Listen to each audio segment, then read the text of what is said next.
Isso, deixa eu te agradecer agora pelo convite, para essa oportunidade de poder mostrar um outro lado, uma outra opção que os profissionais de segurança e meio ambiente têm de trabalhar no mundo do petróleo, mas não necessariamente na plataforma, e ganhando bem também, porque eu acho que todo mundo foca na plataforma porque acha que só lá paga bem, mas não é bem assim.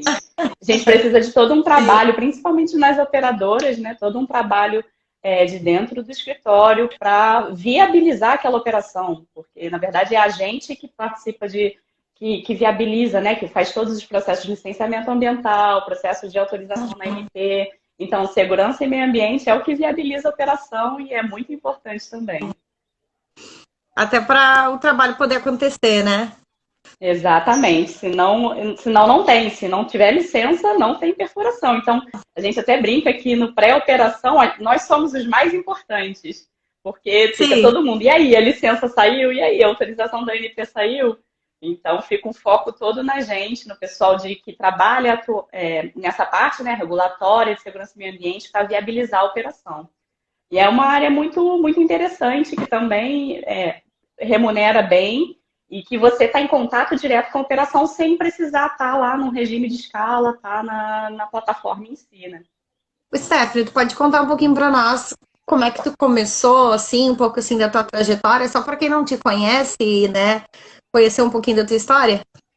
Posso, Boa noite, então. Flávia. Eu comecei, na verdade, na área na indústria de petróleo, muito antes de começar, talvez, a minha vida profissional, a minha formação técnica, né? Porque antes de eu entrar para a faculdade, eu já sabia que eu queria trabalhar na indústria de petróleo.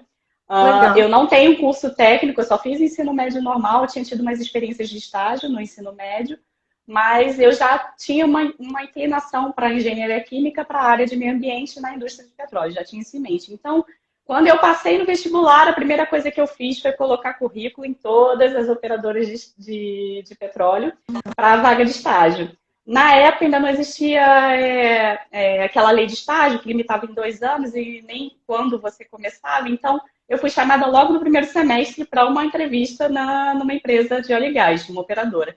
Na época, como a vaga era para a área comercial, eu não me interessei muito e falei que queria, na verdade, ir para a área de meio ambiente. Então, não sabia se tinha sido feito certo ou não, porque muita gente me disse que eu deveria ter entrado, porque internamente você trocaria de área. Mas a verdade é que durante um ano depois, essa mesma empresa me chamou para a vaga de estágio em meio ambiente. E nesse tempo eu fiquei me preparando. Então, quando eu fui para a entrevista já com o gerente para a área de meio ambiente, eu já estava muitos cursos, daqueles que a gente faz semana de química ou semana do que quer que seja dentro da universidade. Então, fui super bem qualificada, entrei para o estágio e foi aí que começou a minha carreira. Eu comecei como estagiária numa empresa operadora de óleo e gás, na época na parte de downstream. Downstream é a parte de postos de combustível, refinaria, lubrificante. Então, eu dava apoio, tanto sempre foi, né, na indústria de óleo e gás, segurança e meio ambiente andam junto, não tem muita Sim. separação. Você separa um pouco, às vezes, dentro da gerência, as coordenações, mas o trabalho é muito interligado. Então, eu não Verdade. tinha ainda foco em segurança nem em meio ambiente, eu fazia dos dois. Então, comecei muito atuando com postos de combustível, refinaria, armazéns de lubrificantes, e um ano e meio depois, essa empresa começou a desinvestir nessa parte de downstream e começou a investir em upstream, que é a parte de exploração e produção de petróleo. Eu fiz uma prova interna na empresa para saber se eu poderia fazer o estágio, migrar, né, de área para a área de segurança e meio ambiente. E aí a prova era falar inglês. Então, meu inglês estava super Oh, enferrujado, mas eu me preparei. Porque eu tinha feito inglês só de 8 a 12 anos, quando eu era criança. Então, assim, uhum. me preparei para a entrevista, fui para a parte de IP. E a IP, aí eu passei em tudo, porque eu passei tanto corporativo, embarquei em navio sonda, embarquei em navio de pesquisa sísmica, embarquei em vários lugares, mas trabalhei muito em escritório, sistemas de gestão de segurança e meio ambiente, na parte de segurança corporativa, implementação de NR dentro do escritório, até que eu fiquei embarcada por pouco tempo. Por quê? O meu cargo sempre foi voltado a essa parte regulatória. Então, Uhum. O que eu fazia na época? Eu, na verdade, ajudava os técnicos de segurança a bordo, porque como eu estava em formação, né? Eu ainda não era engenheira formada, eu estava ainda cursando engenharia, então eu atuava muito ajudando eles a bordo a implementar as coisas, então dava o apoio como se fosse de gestão. E aí o meu regime de embarque não é igual ao que normalmente quem está trabalhando, né, dentro da instalação direto. Eu fazia 7 dias no escritório, 7 dias embarcado, 7 dias de folga, e assim a gente ia. Então, eu comecei na indústria de óleo e gás por meio de estágio. Teve uma época em que eu parei a minha carreira para cuidar da minha filha, porque eu engravidei, fiquei 2 anos fora do mercado, e quando eu retornei, foi por meio de um networking bem feito que eu consegui retornar à indústria. Então, assim, nesses 15 anos que eu tenho de experiência, eu tanto tive que começar a minha carreira por meio de um estágio, e depois, quando eu tive essa pausa na minha carreira, eu voltei por meio de um networking. Óbvio que a experiência já ajudava, mas a indústria do óleo e gás, todo mundo fala que ela é mais fechada, mas talvez porque as pessoas não conhecem os caminhos como se entra, né? Como é Pode que se ser. pode entrar. É Porque ela verdade. tem algumas coisas um pouco diferentes das outras indústrias, então conhecer os caminhos é importante. E é isso até que eu tento divulgar no Instagram, no SMA Offshore, quais são os caminhos que você precisa percorrer para que você consiga entrar no mundo de óleo e gás, principalmente quem já tem alguma experiência em segurança e meio ambiente e quer migrar para essa indústria. Sim. Tem uma pergunta já logo no começo que tu começou a falar, entrou uma pergunta aqui na caixa de perguntas, Stephanie.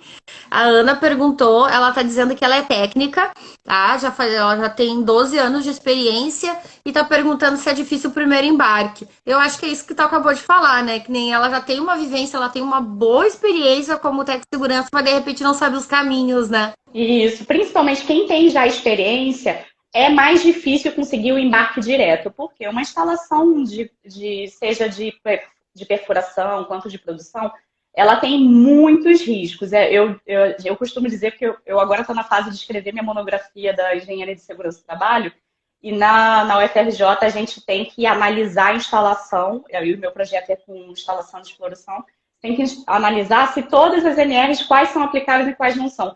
Raríssimas as que não são aplicáveis. Então, ainda que a gente tenha uma NR específica hoje para o setor, para essa indústria, quase todas as NRs são aplicáveis porque se tem muitos riscos numa plataforma. Então, é difícil, ainda que você tenha experiência como técnico de segurança, ainda que você tenha uma experiência muito grande em segurança do trabalho, é difícil você conseguir um primeiro embarque porque a instalação, eles pedem que você pelo menos conheça a instalação, né, previamente. Ou tem vagas que até arriscam de deixar, porque aí conta a experiência, não é impossível. Mas qual é o caminho que eu indico, que é o que eu mais vejo acontecer dando certo? Encontre as empresas que atuem tanto onshore quanto offshore, tanto com a parte de escritório ou de terra, ou que tenha, de repente, essa parte de downstream, uma refinaria, um posto de combustível, alguma coisa assim, mas que tenha também offshore, tipo Shell, operadoras que tenham atuação em ambos. Eu, pelo menos, sempre foquei em operadora porque eu vejo a carreira de uma forma mais estável dentro de uma operadora. E prestador de serviço normalmente depende do projeto, depende de contrato, então não é tão estável.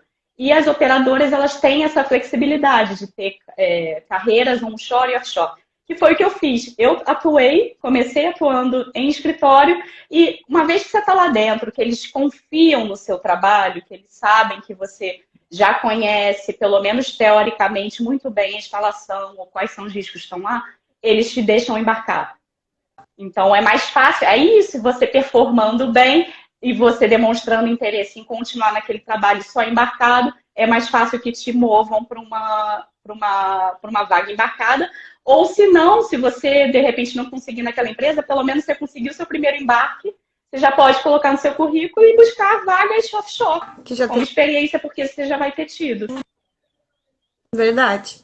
Deixa eu ver, tem um comentário aqui da Juliana. Essa é a diferença. A Stephanie foi estudando com foco no que queria, buscando cursos extras que ajudassem a abrir as portas, né? Ir às vagas que ela queria. Exato. Exatamente. Você tem que ter um plano de carreira. Eu sempre falo isso. Muita gente não sabe muito bem o que quer, vai atrás só do que é o salário. Isso, e aí uma hora muda o salário, você não entende a indústria, então você não entende que ela está num momento bom ou se ela está num momento ruim, se aquilo ali vai ser sustentável para você ou não.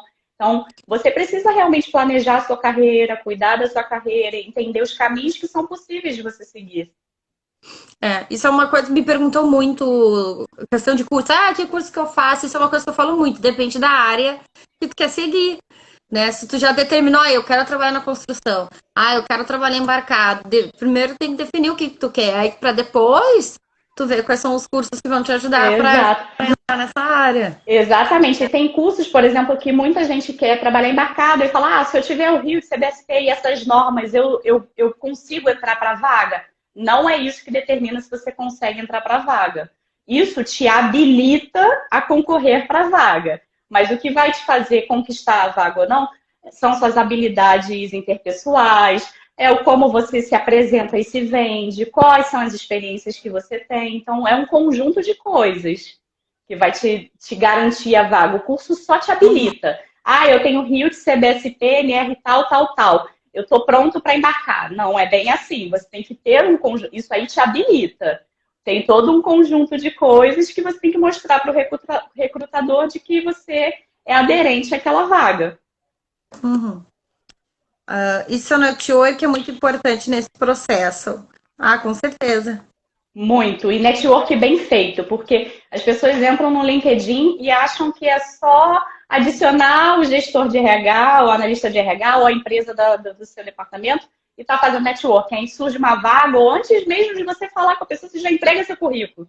Não é assim que se faz networking. Você tem que ter curiosidade pelaquela carreira da pessoa. De repente é uma pessoa que você se espelha, ou que ocupa uma vaga em que você quer ocupar, e você se interessa por ela. Você fala assim, poxa, achei muito legal o seu currículo. Como é que você teve seu primeiro embarque? Foi como? Você teve alguma indicação? O que você fez? Qual você acha que foi seu diferencial? Estou te perguntando isso porque eu estou com interesse. Poxa, eu tenho muita vontade de embarcar também. Então, é assim que você faz networking. Você tem que trocar informação, se mostrar curioso, perguntar para as pessoas que são, de repente, são pessoas que ocupam a vaga que você quer ocupar. Como que elas chegaram lá? Senão eu recebo muito, muito. Até no Instagram, a pessoa só me manda o currículo. Eu falo, gente, o que eu faço com isso? Porque eu não conheço a pessoa. Como é que você indica uma pessoa que você não conhece? Agora, quando você constrói, de repente, ainda um diálogo, constrói alguma conversa com a pessoa, de repente, já sabe um pouco mais de você. Vamos supor que ela aplique para uma vaga na empresa em que eu tô. Eu vou lembrar dela, falar, eu conversei com ela me contou a história dela, já sei quem é. É um diferencial. Então, é um network bem feito também que te garante entrar no mercado. Com certeza, eu acredito muito nisso também. Já consegui algumas vagas também, assim, de indicação de colegas até, né, de pessoas que tu conhece, né, não adianta, tem que ter o network, assim como eu já indiquei pessoas para vagas também, que eram pessoas que eu conhecia, que eu tinha confiança.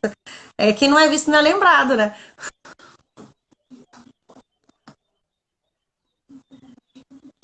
E deu uma trancada aí. Tá me ouvindo, Stephanie? Deu. Agora eu tô. Que deu uma congelada. Deu uma congelada. Stephanie, conta um pouquinho pra gente como é que é o trabalho. Esse trabalho, então, assim, fora da plataforma, que nem tu falou, que tu acaba trabalhando para liberar o trabalho, né? Para que e depois isso. Para que ele aconteça. Para que ele aconteça. Exato. Então é isso. A gente trabalha muito no licenciamento ambiental, que é super mega detalhado e complexo. Muita gente não tem nem ideia do quão complexo que ele é. Um desenvolvimento de um estudo ambiental para passar por um licenciamento para o órgão ambiental para que ele avalie, demora mais ou menos 1 ano fazendo esse estudo ambiental. Isso, e depois o órgão tem mais 1 ano de prazo para avaliar. Toda vez que ele emite um parecer técnico, esse 1 ano, o calendário, né, de 1 ano, para que o operador responda aquelas questões. Então, 1 ano pode se tornar 2, tem muito mais tempo. Porque o operador tem 4 meses para responder. Óbvio que não é interesse do operador demorar para responder. Então, você sempre tem que estar com tudo na ponta da língua para responder o órgão ambiental.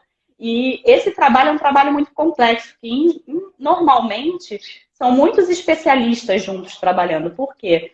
Você faz todo o estudo da área em que você está querendo colocar a sua instalação de perfuração. Eu falando agora mais focado na parte de perfuração, que é a que eu tenho mais experiência, mas licenciamento também é similar para a área quando você vai instalar uma unidade de produção.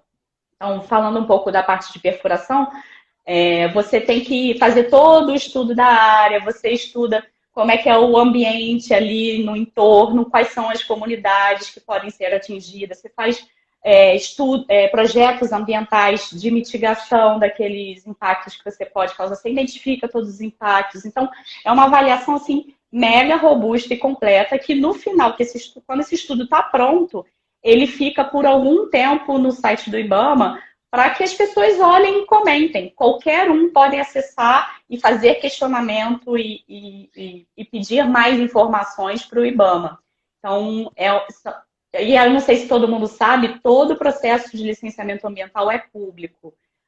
Tem uma lei de acesso à informação, não sei se as pessoas conhecem isso, mas você pode pedir acesso a qualquer processo de licenciamento.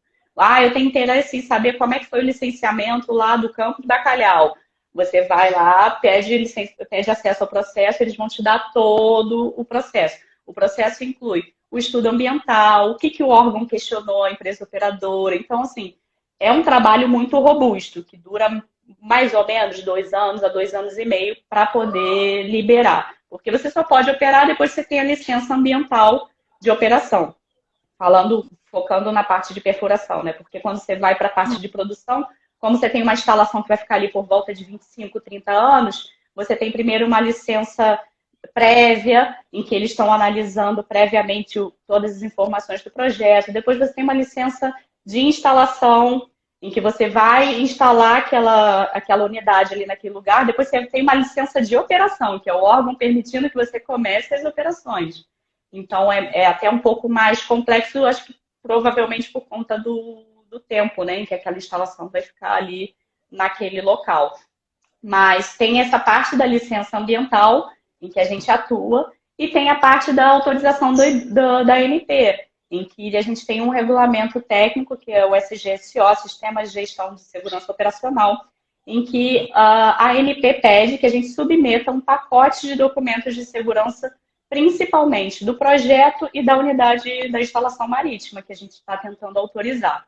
Normalmente isso acontece, ele é um processo mais rápido, em que a gente começa a gente tem mais ou menos um prazo de 90 dias antes do início previsto da operação. Então, nesse pacote a gente coloca a DUM, que é a documentação da unidade marítima, vem todos os sistemas de segurança descritos, tudo da unidade da instalação marítima em relação à segurança operacional vem escrito ali. Então, você tem esse documento robusto e grande da sonda.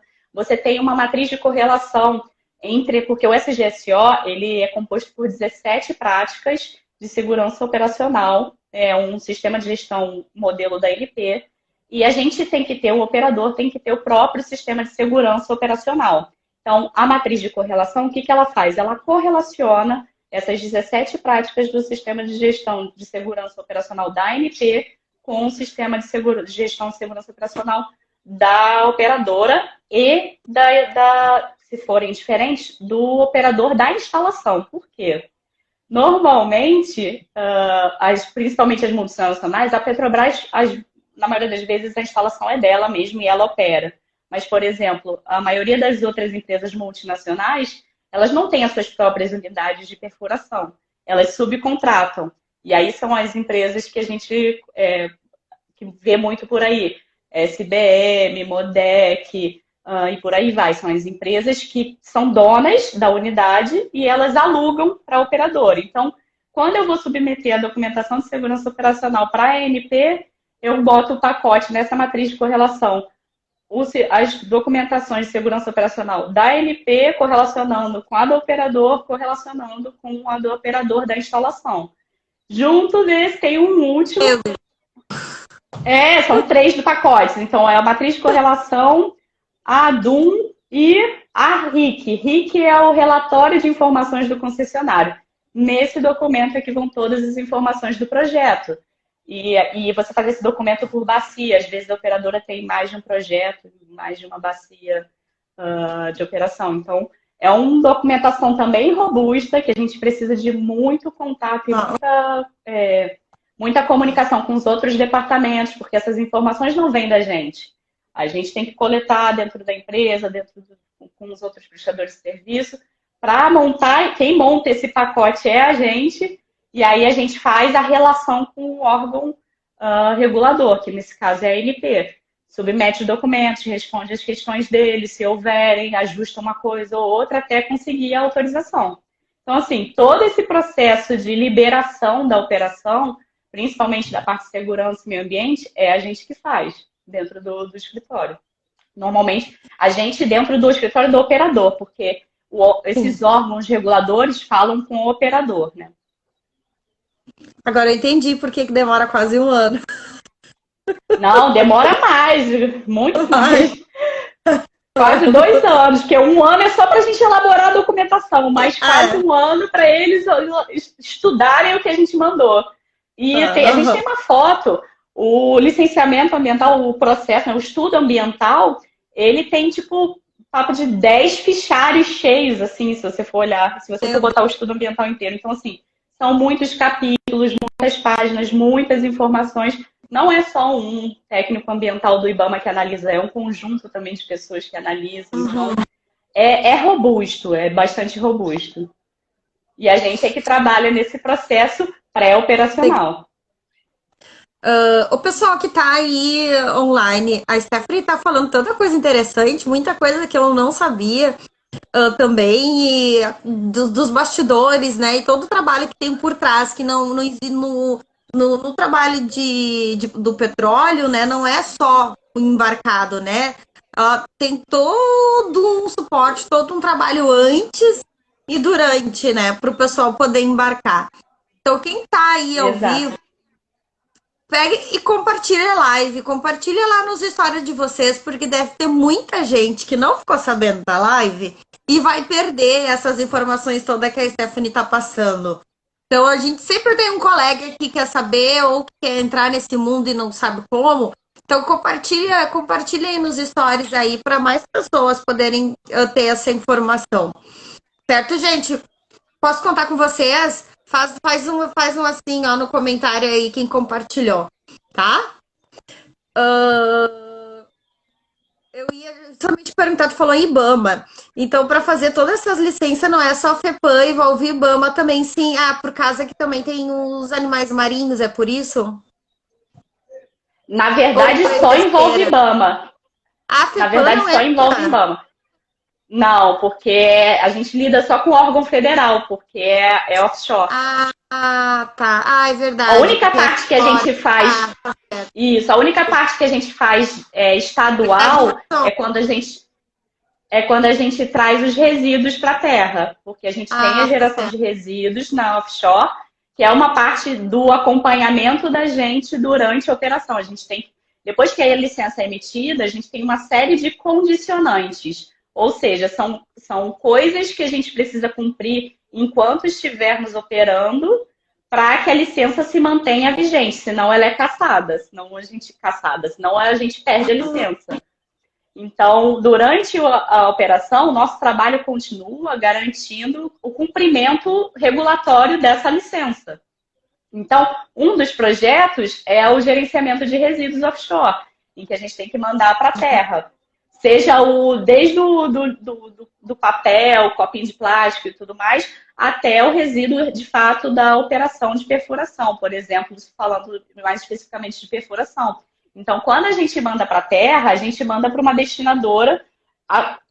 Como a operação que eu hoje lido é mais no estado... Eu fico no Rio de Janeiro hoje, né? Então, é mais viável para a gente trazer para o Rio de Janeiro e destinar no Rio de Janeiro. Então, o licenciamento... Quem faz, na verdade, é da nossa base gerenciadora de resíduos, que é uma empresa terceirizada, ela tem que ter um licenciamento ali, e as destinadoras têm que ter o licenciamento. A gente cobra a licença deles, tipo, vocês têm que me apresentar a licença. Então, a gente a gente precisa licenciar mais para o controle do MTR, não licenciar, mas a gente tem o contato, né, com o INEA para a emissão do Manifesto de Transporte de Resíduos e tudo mais. Mas licenciamento, ANP, você pode ver, sempre é governo federal, que nem, porque a gente agora tem tido algumas questões relacionadas a que nem, porque algumas ferramentas de perfilagem usam material radioativo, então a gente tem às vezes algum contato, porque se esse material se perder no poço, a gente tem que fazer comunicação de acidente para a ANP e para o CNEM. Então, assim, nossos órgãos de trabalho são, em sua maioria, federais, não são estaduais. Não, é verdade, até porque não é fora, né? Não é verdade, claro, faz todo sentido. Sim. Eu imagino que nesse levantamento inicial também vocês devem ter que fazer todo um levantamento de possíveis aspectos e impactos ambientais também, não? Muito. É um capítulo inteiro nisso. Só disso, né? Uhum. É robusto. Eu fiquei imaginando. Fora o plano de emergência que vocês devem ter tudo planejado, digamos assim, de contenção se der algum derramamento de óleo, que nem já aconteceu já algumas vezes, né? De ter algum derramamento de óleo, alguma coisa assim, né? E acabar indo para o meio ambiente. Isso deve ser bem robusto, né? Vamos dizer assim. Deve ser bem cobrado, né? Eu te perdi um pouco, cortou. Não sei se foi para todo mundo ou foi só para mim, mas eu entendi que você estava falando de plano de emergência. Isso. Sim, a gente tem um plano de emergência individual, a gente tem que ter tudo planejado. Tem, às vezes, barco de resposta de Oil Spill Response Vessel, barco de resposta à emergência para derramamento de óleo específico para responder a uma situação de emergência. Por exemplo, se a gente... Às vezes a gente usa os barcos de logística, porque como é que funciona, né, a operação?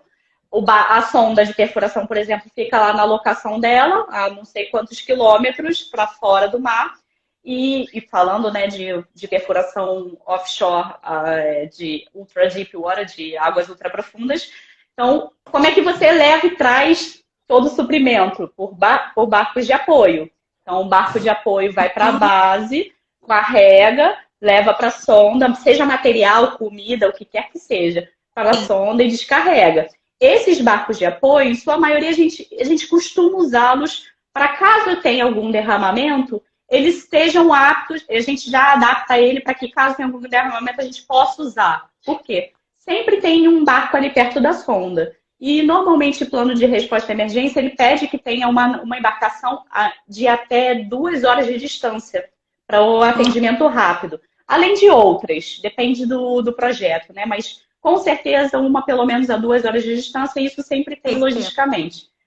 Aí ele pede outras embarcações, dependendo do pior caso de derramamento, se o poço, por exemplo, se a gente tiver um blowout e não tiver nada controlando aquele fluxo livre, sem nenhuma contenção, qual é o pior caso? A gente faz um estudo baseado nisso. Quantos de equipamento eu precisaria ter, quantos navios para ter uma resposta, esse óleo tocaria no mar ou não. Então, assim, é um conjunto de informações, porque eles têm modelagem numérica, tem modelagem de toque do óleo na costa, para depois desenvolver o PEI, que é o Plano de Resposta à Emergência da unidade, e aí ter todos esses equipamentos, estruturas, estratégias bem definidas para conter o derramamento de óleo caso haja um pior caso. Então, é tudo realmente muito bem desenhado. Eu até aconselho a quem tiver interesse, entrar no site do INEA. Eles têm uma página onde os principais, até os mais recentes estudos ambientais estão lá disponíveis. É muito interessante dar uma olhada na qualidade de informação e na quantidade de informação que a gente já tem. É muito legal. Legal mesmo. Principalmente para quem tem interesse, né, em trabalhar com isso. Exato. Exatamente. Até para estudar, já ter um conhecimento, faz um diferencial até depois de botar um currículo, colocar no currículo e fazer uma entrevista, né? Com certeza. E isso é uma coisa que eu falo muito para as pessoas, de que você não precisa já ter trabalhado com a parte regulatória.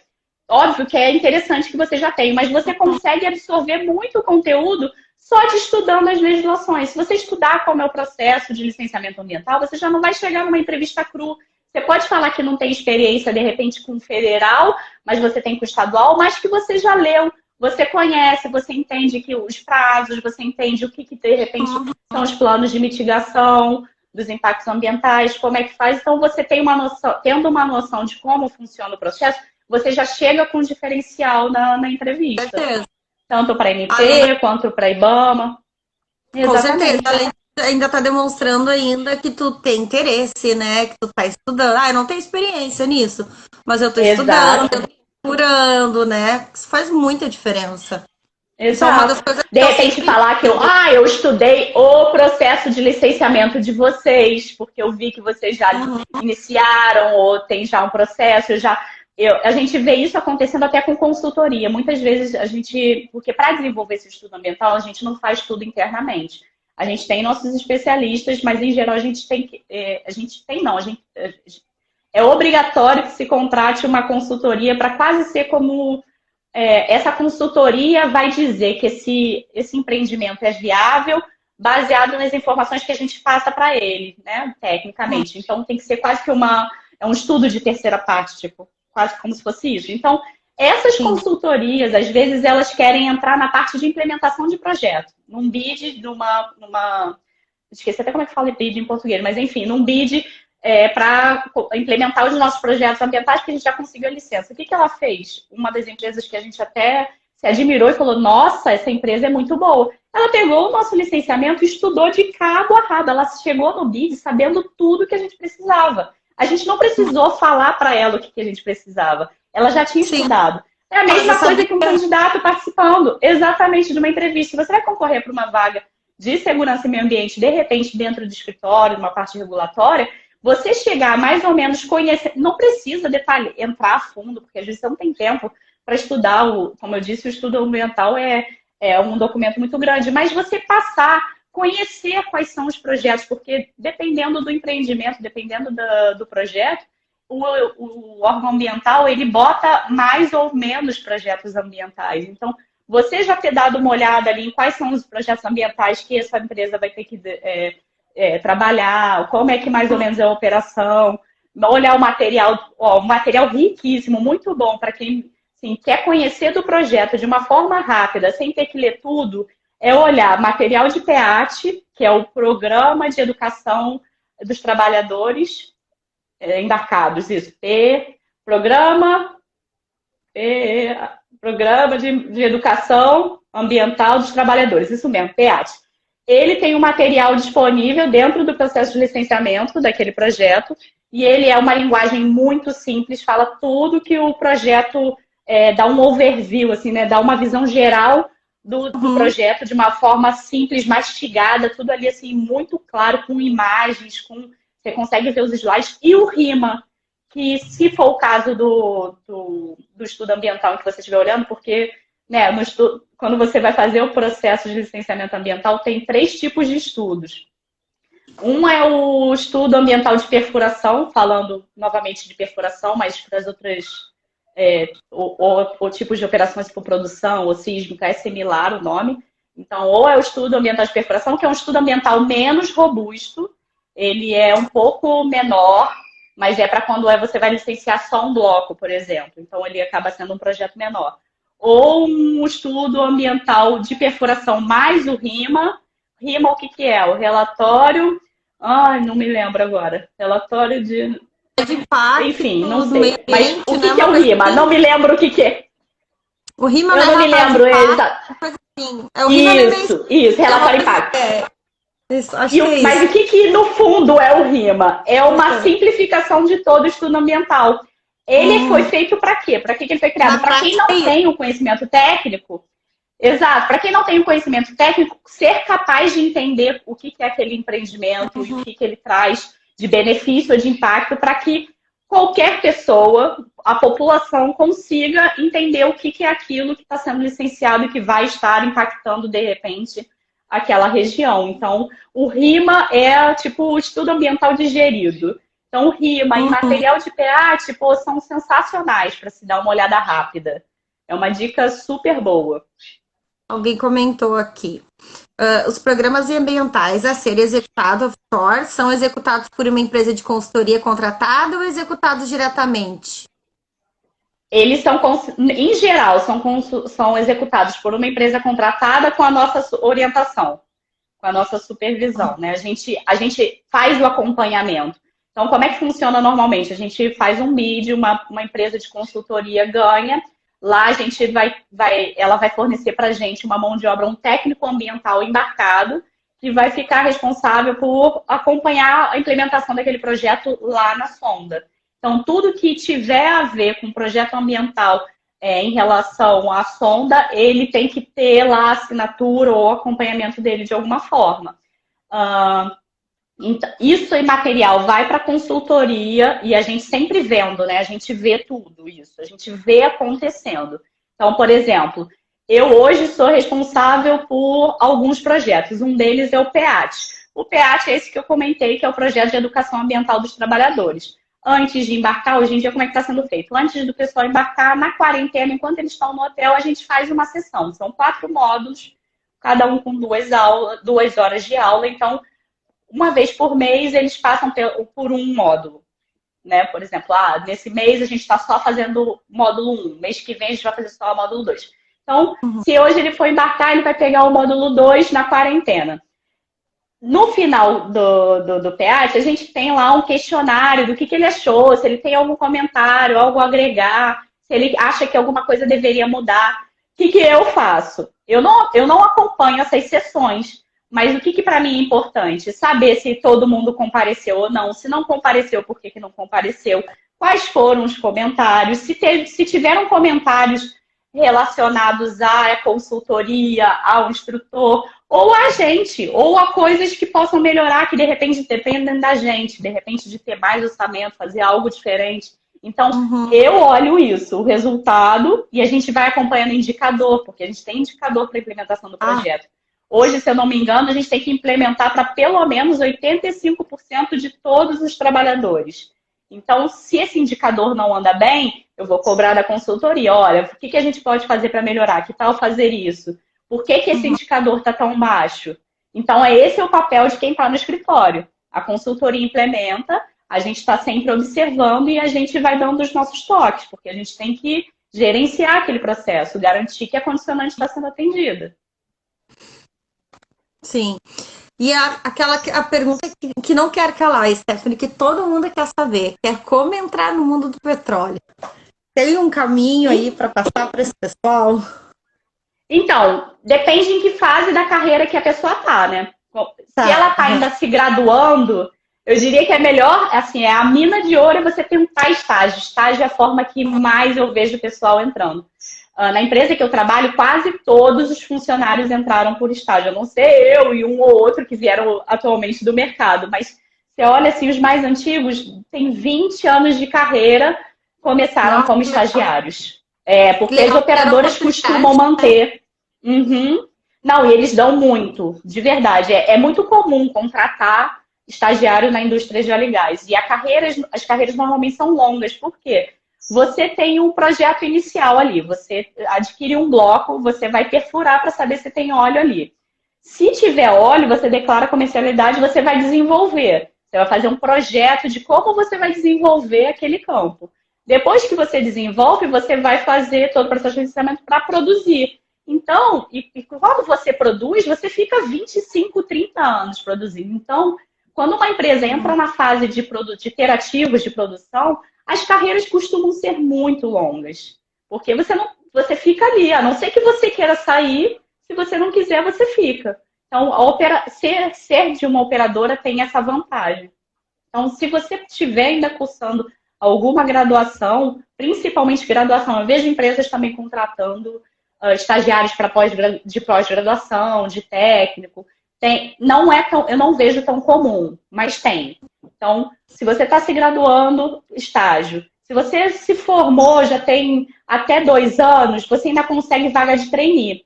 Trainee também é uma ótima oportunidade. Tem operadoras que às vezes fazem programas de trainee fora do país, algumas multinacionais. Você entra como trainee, você passa 1 ano fazendo uma pós-graduação fora do país, volta, você já entra num cargo júnior. Porque porque o trainee, ele acaba indo mais para estudar. Se você já tem mais do que 2 anos de formado, tenta as vagas júnior. Mas o que eu falei, não é fácil entrar já empresa e embarcar. Acontece, não é impossível, mas não é fácil. Melhor caminho é tentar entrar por uma vaga que seja de escritório, que seja ainda ou onshore, ou por uma base de apoio. E aí você conhece dentro como é que é a operação, como é que a empresa atua. Tenta mapear o caminho, se você quer ir para o offshore, de como é que você vai para o offshore. Tem também a questão de se você já tem alguma experiência.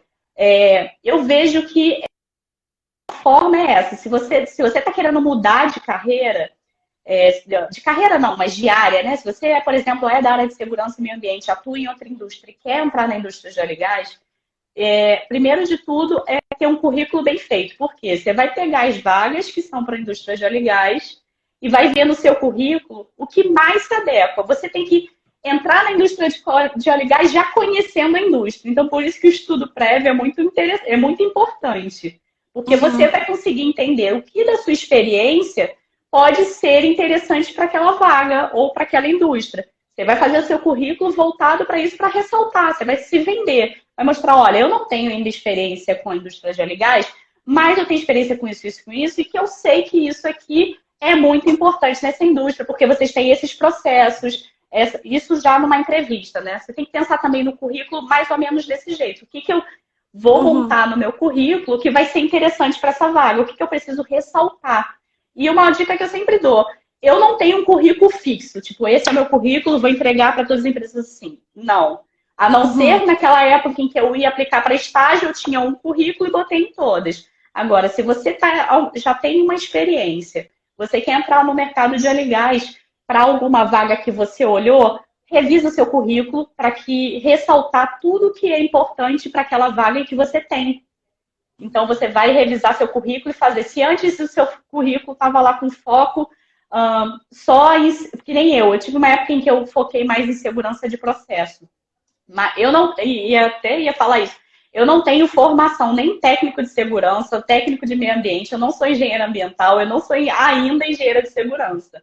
Então, eu sou engenheira química com pós-engenharia de processos de óleo e gás. E atuo na área de segurança e meio ambiente. Ou seja, não precisa necessariamente ter uma formação. O que você precisa é mostrar o que você pode agregar, o que você tem de experiência que se adequa àquele perfil. Então, eu não tenho um currículo fixo.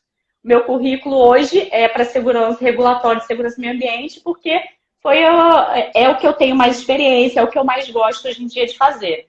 Eu parei de embarcar, não tenho mais interesse em embarcar, principalmente porque eu tenho uma filha de 4 anos, então não me vejo longe dela por 14 dias, ela ainda é muito pequena. Então, e não vejo diferença de salário para mim hoje. Hoje eu tenho uma remuneração que me é confortável, que me deixa trabalhar tranquila no onshore. Então, faça um currículo sem precisar embarcar e sem precisar... Porque assim, o pessoal vê a folga às vezes como muito bom, ter 14 dias de folga, mas a verdade é que não é tão legal, porque só você tá de folga.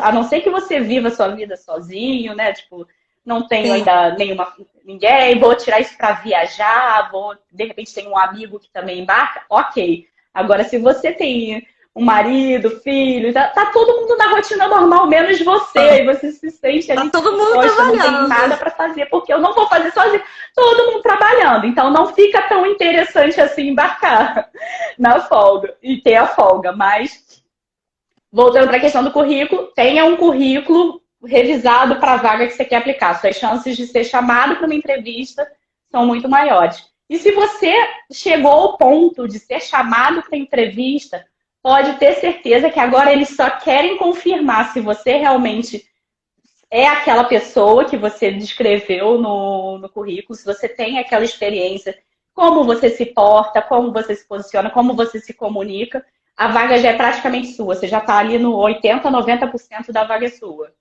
Então, é só ali, né, conversar com o recrutador. Isso é uma coisa que muitas pessoas não fazem, elas ficam paradas esperando ser perguntadas. E uma entrevista não é um processo de perguntas e respostas.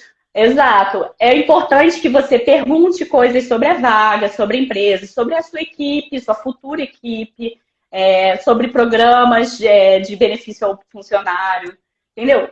Que você converse, que você também demonstre a empresa, porque, na verdade, se você tem seu plano de carreira, você também está selecionando a empresa para onde você vai trabalhar, para qual você vai trabalhar. Então, não é só eles que estão te selecionando.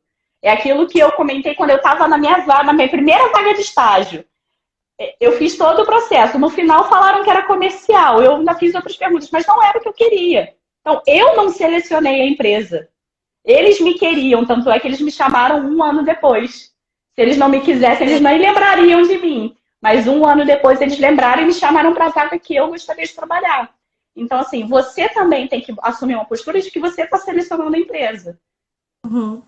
Até porque daqui a pouco vai entrar, vai ficar insatisfeito e já vai querer sair. Ainda, se tu tivesse feito isso, por exemplo, aceitado a área comercial, por exemplo, aí ia passar 1, 2 meses, mas não é isso que eu quero. Aí tu ia acabar saindo, porque tu não ia continuar procurando vaga em outro lugar, porque eu falar, não é isso que eu quero, aí você sai. Não teria chamado de novo pra vaga que realmente eu queria. Então, tu deixou claro, não, mas o que eu quero é isso. E aí, quando teve a vaga, digamos assim, a oportunidade, eles lembraram de ti. Isso é importante mesmo. Eu acho que é por isso que algumas pessoas acabam tendo uma rotatividade muito grande, assim, em relação a emprego. Porque elas não analisam o seu próprio perfil, se encaixa, né, naquela empresa. Eu também acho isso, que é muito importante. Ver se vai se adaptar.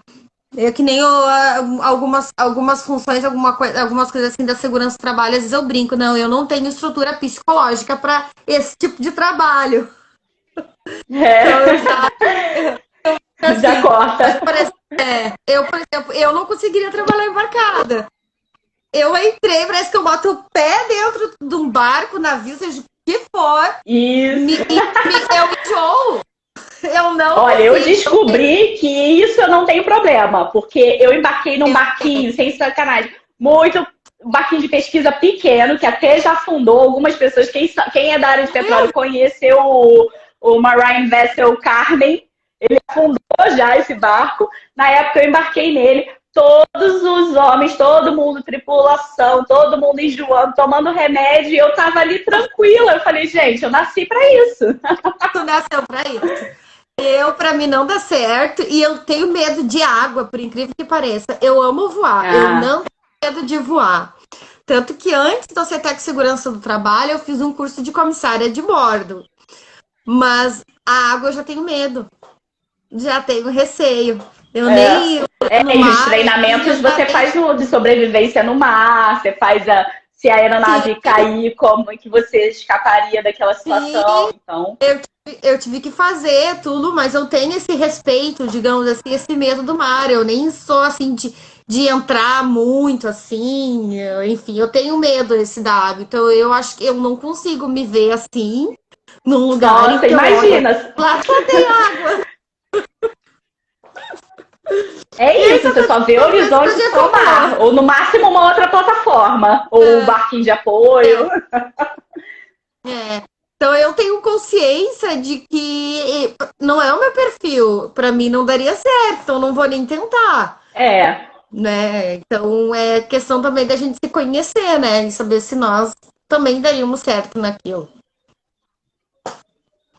Tem que ter perfil mesmo. Você tem que avaliar isso. Muita gente quer muito ir para offshore, quando chega a parte dos treinamentos, empaca. E aí não consegue nem se habilitar para trabalhar offshore. Sim, aí tu acabou desgastando um tempo que podia até estar focando em alguma outra área, ou estudando alguma outra coisa. Senão, se você não monta, eu falo que é muito importante você montar o plano de carreira, porque também se você não monta, você vai começar a fazer curso e a treinamento que não vão te retornar, né? Você vai gastar dinheiro fora, vai jogar dinheiro fora, então não vai ser interessante. Você tendo um foco, você sabe muito bem aonde você está indo, o que é necessário, você preenche, você sabe o que você tem no seu currículo, sabe o que é necessário para a vaga que você almeja, você vai só preenchendo os gaps, né? As diferenças. bom, esse curso aqui eu não tenho, vou fazer esse curso. Eu não tenho inglês, que muita gente quer embarcar não tem inglês. Você só consegue embarcar sem inglês em plataforma da Petrobras. Se você for embarcar em plataforma que não é Petrobras, é muito difícil você conseguir sem ter um inglês, no mínimo básico. Então, vai preenchendo esses gaps enquanto você não consegue uma vaga, vai analisando o mercado, vai vendo onde tem mais vagas, quais empresas estão contratando, e vai caminhando ali aos pouquinhos. Eu acho que a parte, né, do como entrar, assim, nossa, no mundo do petróleo, já deu ali os passos, né? Fez um resumo ali dos passos bem claro, digamos, bem esclarecido. Eu acho que mas se alguém ainda tem dúvidas, pode acompanhar a Stephanie lá no Instagram, né? Chamar no privado, né? Enfim. Pode procurar que eu tô aí para ajudar. Uhum. Bom, já que ninguém postou mais pergunta, Stephanie, eu vou agradecer então a tua atenção. Obrigada. Tá? Eu que agradeço a oportunidade de conversar com vocês. A tua disponibilidade aí em pleno sabadão, tá aqui compartilhando conhecimento, né, com a gente, sem cobrar nada, né, de graça. Isso é uma coisa que eu sempre digo, gente, aproveitem as pessoas que já chegaram lá. O conteúdo, tudo que as pessoas estão hoje em dia compartilham no Instagram de graça. E usem isso, peguem esse conteúdo. Quando eu estudava, nem existia Instagram, não tinha nada disso. Não tinha essa facilidade que a gente tinha para aprender. Para a gente aprender alguma coisa, a gente tinha que ir na biblioteca. Hoje em dia tá muito Por isso eu fácil. errei muito nesse meio do caminho. E hoje em dia eu posso contar para você qual é o melhor caminho. Isso tudo dá o caminho mais tive fácil. 2 vezes que entrar de novo. E ainda conta uma história. Na época que eu saí para cuidar da minha filha, né? Que eu tava grávida, ela tava pequenininha, eu decidi não trabalhar mais, eu ficar 2 anos com ela. Essa empresa que me demitiu na época, ela deu 3 meses de uma consultoria para recolocação profissional, que eu poderia usar quando eu quisesse voltar para a indústria. Quando eu decidi usar a consultoria e voltar para o mundo de óleo e gás, ela estava assim, olha.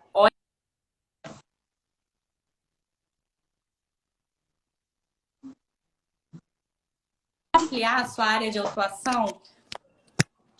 Me ouve? Tá me ouvindo, Andressa? Tá trancando um pouco. Ai, meu Deus. Vamos ver se vai conseguir melhorar. Mas, enfim, ela dizia, não, vamos ampliar a sua área de atuação. Eu sei que você gosta do petróleo, você veio do petróleo, mas que tal? Porque eu sou engenheira química, então ela queria me convencer a ir para a indústria farmacêutica. Falava, não, eu comecei na indústria de petróleo porque eu amo o que eu faço. Sim, eu não tenho pressa e eu sei como voltar. Na minha cabeça passava assim, bom, se ela não sabe, eu vou aproveitar o que ela sabe para absorver e eu vou juntar com o que eu sei como é que é para entrar para a indústria de óleo e gás. Então, assim, eu tive que entrar e depois retornar, depois de 2 anos parada. E eu sabia qual era o caminho das pedras, porque eu já sabia como é que aquela indústria, como ela funciona. Então, eu tenho o caminho das pedras para passar para o pessoal de como entrar na indústria de óleo e gás, como melhor se preparar e por onde seguir, sem passar por os perrengues que eu passei. Sim, é isso que a gente sempre diz, né? Principalmente quando a gente começou e tentando, digamos assim, né? Não tinha essa dimensão de possibilidades que a gente tem hoje em dia para ajudar. A gente erra bastante também, acaba perdendo tempo, fez errado, mas aprende errando. O importante é a gente aprender errando. E aí acho que as pessoas têm que aproveitar a gente que tá aí para justamente mostrar o caminho, né? Ou pelo menos o mais fácil, né? O que não deu certo, né? Para facilitar a vida, né? Eu consigo ajudar muito mais quem é da área, isso, e eu consigo ajudar muito mais quem é da área de segurança e meio ambiente do que as outras, por quê? Porque é a minha área de atuação. Então, eu sei por onde, quais são as portas de entrada, como é que eu mesma também atuo selecionando pessoas. Recentemente selecionei um observador de biota marinha, às vezes seleciono estagiário. Então, assim, eu tô de todos os lados, né? Eu consigo te dar a visão de quem tá lá dentro, de quem já esteve do lado de fora. Então, eu tento ajudar o pessoal com essa experiência de 15 anos. Vamos ver como é que isso vai ser. Ainda estou começando no Instagram, mas quem quiser, quem precisar de informação, quer entrar na indústria de óleo e gás, quer bater um papo comigo, pode me procurar que eu estou aí para vocês.